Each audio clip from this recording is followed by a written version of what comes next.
அண்ணே வணக்கண்ணே. மேலே பார்க்குற Swift Dzire VXi petrol tea board 2024 ஒரே ஓனரு 14,700 கிலோமீட்டர் ஓடி இருக்குது. Company service. எஃப்சி 1 வருஷம், இன்சூரன்ஸ் 8 மாதம், AC power steering, power window வந்துடும். பியூர் பெட்ரோலு 8,700 கேட்டுட்டு இருந்தாங்க.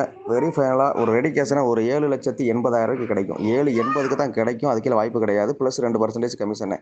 வண்டி மதுரையில் பார்க்கணும். எது ஐடியா? அண்ணே வணக்கண்ணே. மேலே பார்க்குற Swift Dzire VXi petrol tea board 2024 ஒரே ஓனரு 14,700 கிலோமீட்டர் ஓடி இருக்குது. Company service. எஃப்சி 1 வருஷம், இன்சூரன்ஸ் 8 மாதம், AC power steering, power window வந்துடும். பியூர் பெட்ரோலு 8,700 கேட்டுட்டு இருந்தாங்க. வெரி ஃபைனலாக ஒரு ரெடி கேஷனா ஒரு 7,80,000 கிடைக்கும். 7,80க்கு தான் கிடைக்கும். அதுக்கே வாய்ப்பு கிடையாது. Plus 2% commission. வண்டி மதுரையில் பார்க்கணும். எது ஐடியா?